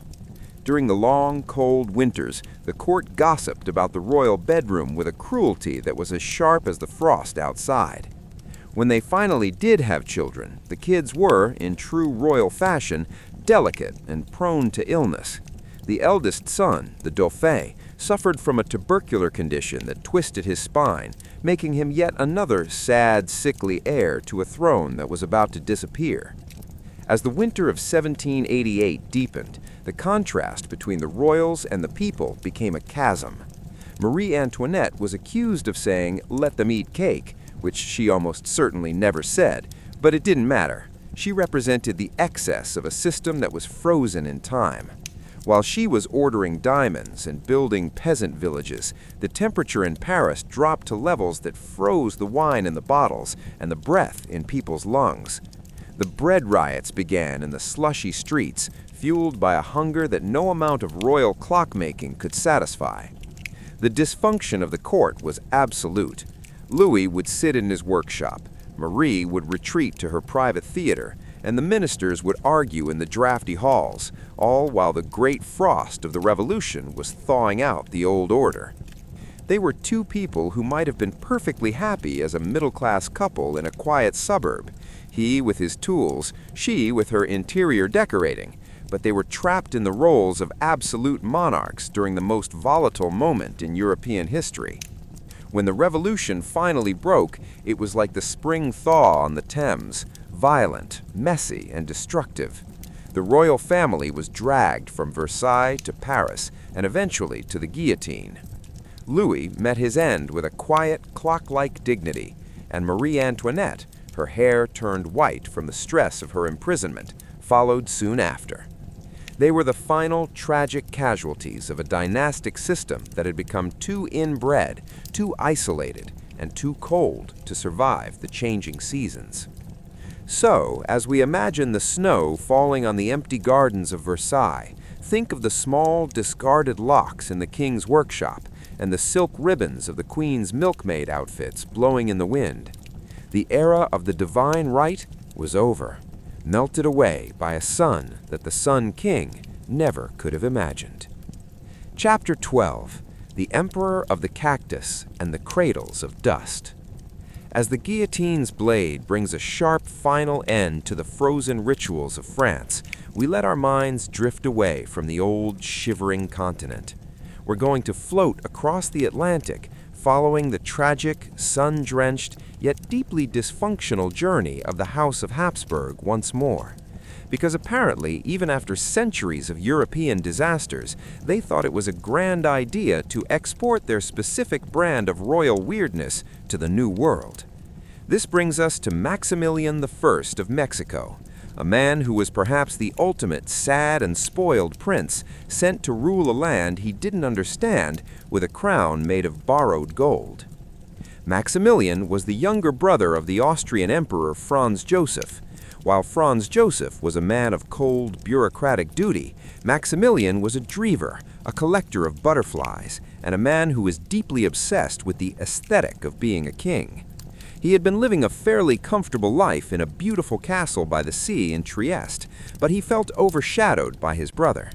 So, when Napoleon III of France offered him the title of Emperor of Mexico in the 1860s, backed by French troops and a very shaky political situation, Maximilian said yes, because why not double down on a bad idea if it comes with a fancy title? He arrived in Mexico with his wife, Charlotte of Belgium, who was even more ambitious and genetically high-strung than he was. They brought with them carloads of European furniture, marble statues, and a rigid, wintry etiquette that was entirely unsuited to the heat and dust of Mexico City. Maximilian was a classic Habsburg. He had the famous slightly drooping lip and a beard so long and perfectly parted that it became his defining feature. He spent his first few weeks in his new empire not worrying about the Civil War or the empty treasury, but instead writing a 600-page manual on court etiquette. He was literally rearranging the deck chairs on a ship that was already half submerged in the sand. The dysfunction in Maximilian's court was a mix of tragic delusion and personal heartbreak. He and Charlotte were unable to have children, a fact that weighed heavily on a man obsessed with dynasty. During the hot, dusty nights at Chapultepec Castle, they lived in a gilded isolation. Maximilian would go on long butterfly hunting expeditions, while the Republicans, led by Quietest, were slowly closing in on his capital. He believed that the people loved him because he wore a sombrero and occasionally ate a taco, failing to realize that a foreign emperor installed by French troops was never going to be the most popular guy in the room. As the French troops eventually withdrew, leaving Maximilian to fend for himself, the royal melancholia set in. Charlotte traveled back to Europe to beg for help, only to descend into a profound, tragic madness. She became convinced that everyone was trying to poison her, refusing to eat anything except eggs she saw being laid by her own chickens and water she drew herself from public fountains. She never returned to Mexico, spending the rest of her long life in a secluded castle in Belgium, talking to a ghost of her husband. It was the ultimate Habsburg ending, a mind shattered by the weight of a crown that was never supposed to be there. We've already seen how this played out in the tragic case of the Romanovs, but the bleeding disease traveled much further. It drifted south into the warm, dusty court of Spain, the same place where the Habsburgs had previously decayed. Queen Victoria's granddaughter, Victoria Eugenie, married King Alfonso XIII of Spain. Much like the Russian Empress, she was greeted with a gilded wedding and a heavy crown, only to spend her nights in a state of quiet panic. Two of her sons, Alfonso and Gonzalo, inherited the Victoria's secret. During the hot Spanish summers and the occasional damp winters, the royal nursery became a place of padded furniture and whispered fears. These boys weren't allowed to play sports, they weren't allowed to run, and they were often encased in braces to protect their joints from internal bleeding. It was the peak of spoiled isolation, having the blood of kings but being unable to handle the physical reality of being a boy. Both princes would eventually die young following minor car accidents, their royal blood refusing to stay where it belonged. There is a profound, dry irony in the fact that the most powerful woman in the world, a woman obsessed with family values and the strength of the British monarchy, was the unintentional architect of its cousin's destruction. while the British line itself remained largely unaffected by the disease as it passed through the female line to other houses. The rest of the European elite were slowly being drained of their vitality. By the early 20th century, the Royal House of Europe was a collection of cousins who were all related, all mourning, and all increasingly aware that their time was running out. The genetically wrong marriages that had served them for centuries were now working against them in a way that science was only beginning to understand. They were a class of people who had tried to master nature, weather, and blood, only to find that nature had a much longer memory than they did. Even in the courts that didn't have the bleeding disease, the Victorian influence created a culture of intense, stifling, repressed emotion. They were the handsome and the great, but they were also the anxious and the obsessive. They lived in palaces that were heated by the labor of millions, yet they felt a chill that no fireplace could warm. They were the last generation of a world that was about to be swept away by the Great War, a war that was, in many ways, a violent family argument between Victoria's grandsons. As the 20th century progressed, the few remaining monarchs had to learn to be normal. They had to stop being icons and start being celebrities. The dysfunction became the subject of tabloids rather than secret court whispers. The era of the Iron Kings and the Sun Kings was replaced by the era of the constitutional monarchs, who mostly just waved from balconies and tried not to say anything controversial. The great frost fairs are gone. The ice on the Thames is a memory in an old book, and the sad, sickly princes have been replaced by heirs who go to university and marry for love. The little ice age has ended, and the world has warmed, but the stories of those cold, gilded, and deeply weird centuries remain. They remind us that history isn't just a list of dates and battles. It's a collection of very human, very flawed people trying to stay warm in a cold world. So, as we finally let the candle flicker out on our long journey through the frozen history of the elite, imagine the river flowing freely under a modern London bridge. The ghosts of the ox roasters and the flute-playing kings have finally drifted away, carried by the current into the deep, quiet ocean of the past. Sleep well, knowing that the ice is gone, the palaces are museums, and the only history left tonight is the one you'll find in your dreams. Chapter 15. The Vanishing of the Ice and the Modern Thaw. As the last echoes of the bleeding thrones settle into the quiet of the night, we find ourselves at the edge of a new world, standing on the banks of a Thames that no longer knows how to stand still. The 19th century didn't just bring the end of the frost fairs, it brought a fundamental shift in the way humanity interacted with the cold. We were no longer victims of the Little Ice Age's whims, we were becoming the masters of our own climate, for better or worse. And as the world warmed, the peculiar stagnant culture of the genetically unique royalty had to melt along with the ice. The transition was subtle at first. In the mid-1800s, there were still winters that teased a freeze. In 1855, the river became choked with ice floes, and a few brave or foolish souls ventured out to slide between the jagged cakes. But it wasn't a fair. There were no roasted oxen, no printing presses, and no royal coaches. The river was now a highway of steam and coal, its waters too churned up by the heavy propellers of progress to ever settle into a solid sheet again. The grand frosts had become a logistical inconvenience rather than a mystical carnival. The monarchs, too, were being thawed out of their ancient rituals. Queen Victoria, though she mourned her Prince Albert in a state of permanent icy grief, oversaw a Britain that was becoming increasingly middle class and pragmatic. The sad and sickly royal children were being replaced by the sturdy and dutiful. The era of the Hanseburg and the Hanoverian stare was giving way to a more photographed, curated version of royalty. They were losing their mystery, but perhaps gaining a bit of their sanity.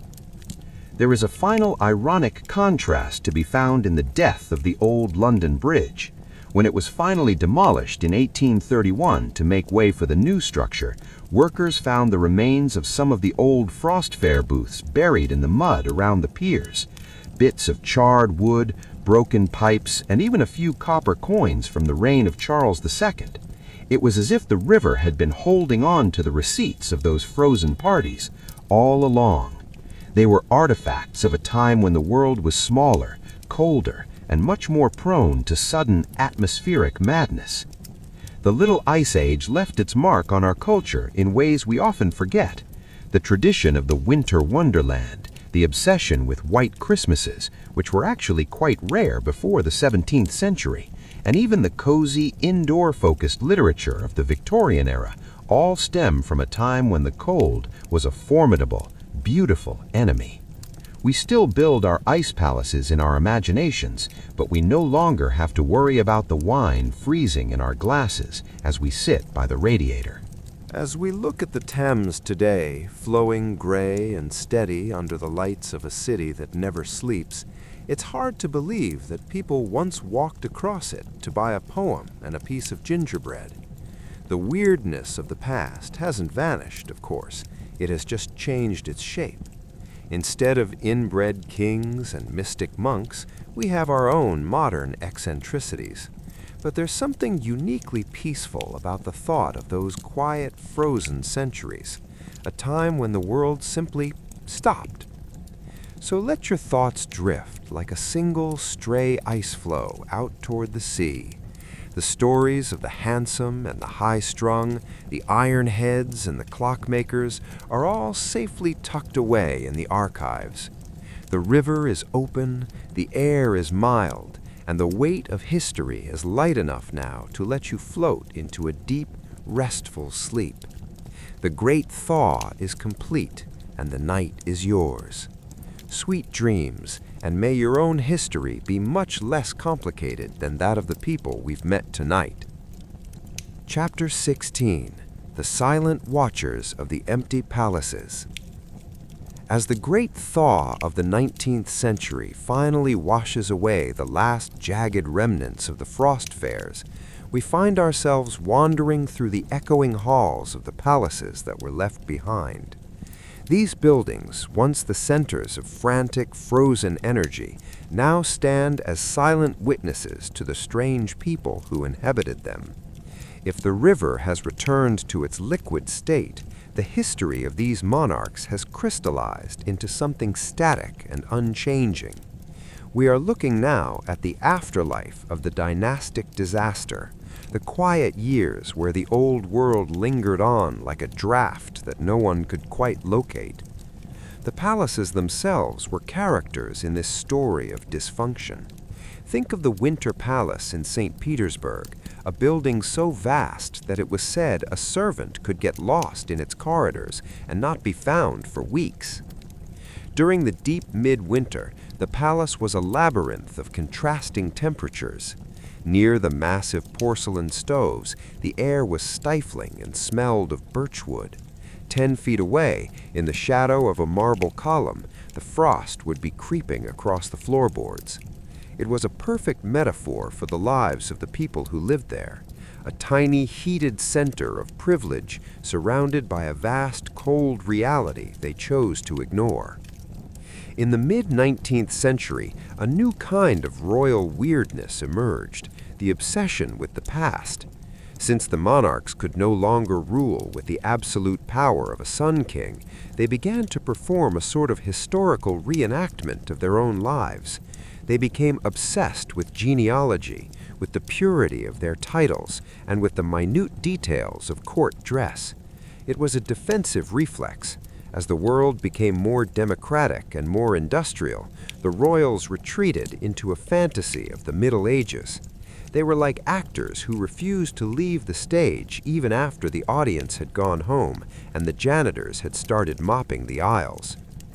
Consider King Ludwig II of Bavaria, often called the fairy tale king of the post-Little Ice Age era. Ludwig hated the modern world. He hated politics, he hated the rise of Prussia, and he especially hated the fact that he couldn't be an absolute monarch in the 17th century style. So he spent the entire treasury of Bavaria building castles that looked like something out of a dream, Neuschwanstein being the most famous. Ludwig was a man who lived entirely at night. He would sleep all day and spend his nights riding through the snowy Bavarian forests in an elaborate gilded sleigh, dressed in historical costumes. He would host operas for one, where he was the only audience member in a massive theater. It was the peak of royal melancholia, a man with every resource at his disposal, using them all to build a world where he could be completely alone. He was a handsome man who grew bloated and reclusive, eventually being declared insane and dying under mysterious circumstances in a lake. He was the final tragic flourish of the old romantic royalty, a man who tried to turn the world into a stage and got lost in the scenery. While Ludwig was building castles in the air, the rest of the European royals were settling into a more domestic kind of dysfunction. They were the Biedermeier monarchs, middle class in their habits, but still carrying the heavy baggage of their ancestors. They spent their winters in spas and seaside resorts, trying to cure their nerves and their gout. The great dramatic freezes of the past were replaced by the seasonal chill, and the roasting of oxen was replaced by the careful monitoring of one's diet. The genetically wrong aspect of their lives hadn't gone away, it had just become quieter. The royal families were still a tiny interconnected club, but they were now being watched by the camera. The Habsburg jaw was now something to be hidden by a carefully groomed beard, and the Hanoverian stare was softened by the new art of portrait photography. They were trying to look normal, but the weight of centuries was still visible in their eyes, a look of profound hereditary exhaustion. As we look back at the empty throne rooms and the velvet-lined carriages in the museums, we can see that the thaw was inevitable. You cannot keep a river frozen forever, and you cannot keep a class of people in a state of permanent artificial isolation.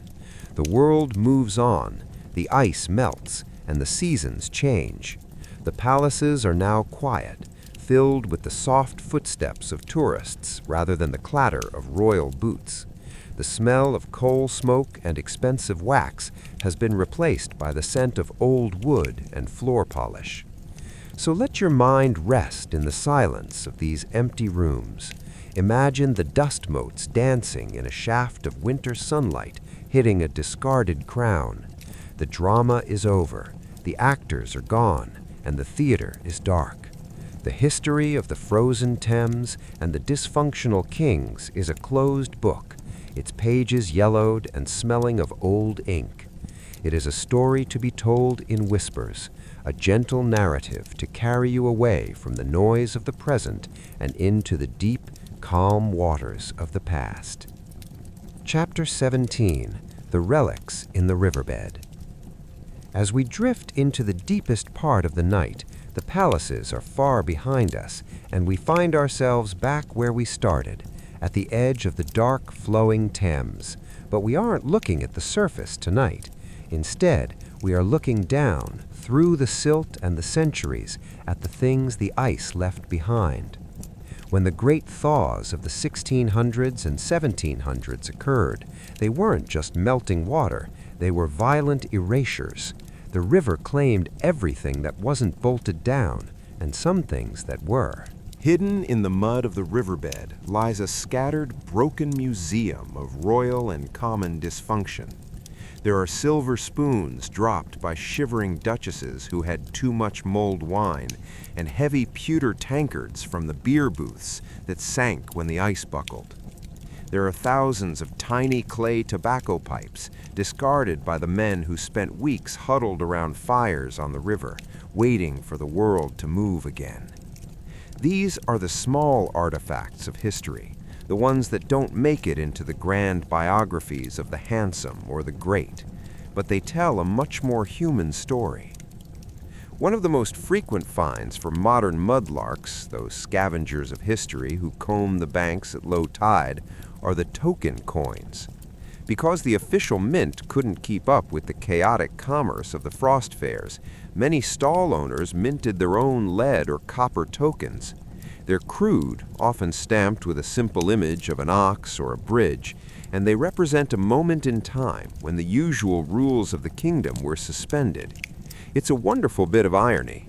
A king rules the land, but for 3 weeks in January, a gingerbread seller on the ice rules his own tiny frozen economy. Then there are the souvenirs from the printing presses. While many were paper and rotted away, some were printed on scraps of silk or vellum. We find references to frozen keepsakes that were kept in family Bibles for generations. They were the "I was there" stickers of the 17th century. They speak to that very human need to document the extraordinary, to have a physical proof that you once stood on a place that by all rights should have been liquid. As we imagine these objects resting in the dark, cold mud, we can see the genetic debris of the dynasties as well. There are lost rings with crests of families that no longer exist, and ornate buttons from coats that cost more than a laborer earned in a decade. The river is a great equalizer. It doesn't care if a ring belonged to a sad and sickly prince or a spoiled countess. In the silt, they all turn the same shade of gray.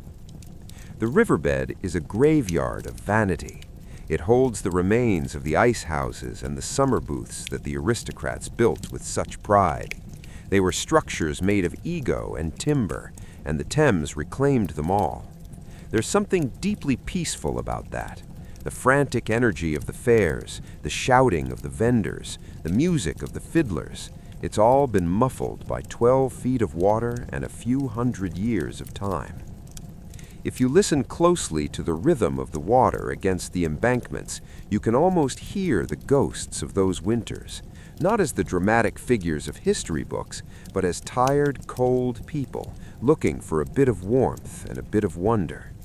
The great frosts were a shared experience, a time when the weather forced everyone, from the king in his furs to the beggar in his rags, to acknowledge that they were all living on a very thin, very cold crust of reality. The night is now at its darkest, and the river is a silent silver ribbon winding through a city that has forgotten how to freeze. The relics in the mud are safe, tucked away in their watery beds, and the stories have all been told. There is nothing left to do but let the current of sleep take you further out, away from the banks, away from the palaces, and into the deep, quiet dark. The frost is gone. The thaw is complete. The river is at rest. Hidden in the mud of the riverbed lies a scattered, broken museum of royal and common dysfunction. There are silver spoons dropped by shivering duchesses who had too much mulled wine, and heavy pewter tankards from the beer booths that sank when the ice buckled. There are thousands of tiny clay tobacco pipes discarded by the men who spent weeks huddled around fires on the river, waiting for the world to move again. These are the small artifacts of history, the ones that don't make it into the grand biographies of the handsome or the great, but they tell a much more human story. One of the most frequent finds from modern mudlarks, those scavengers of history who comb the banks at low tide, are the token coins. Because the official mint couldn't keep up with the chaotic commerce of the frost fairs, many stall owners minted their own lead or copper tokens. They are crude, often stamped with a simple image of an ox or a bridge, and they represent a moment in time when the usual rules of the kingdom were suspended. It's a wonderful bit of irony. A king rules the land, but for 3 weeks in January, a gingerbread seller on the ice rules his own tiny frozen economy. Then there are the souvenirs from the printing presses.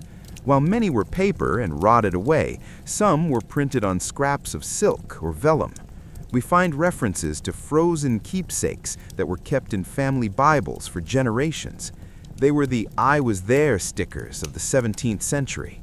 They speak to that very human need to document the extraordinary, to have a physical proof that you once stood on a place that, by all rights, should have been liquid.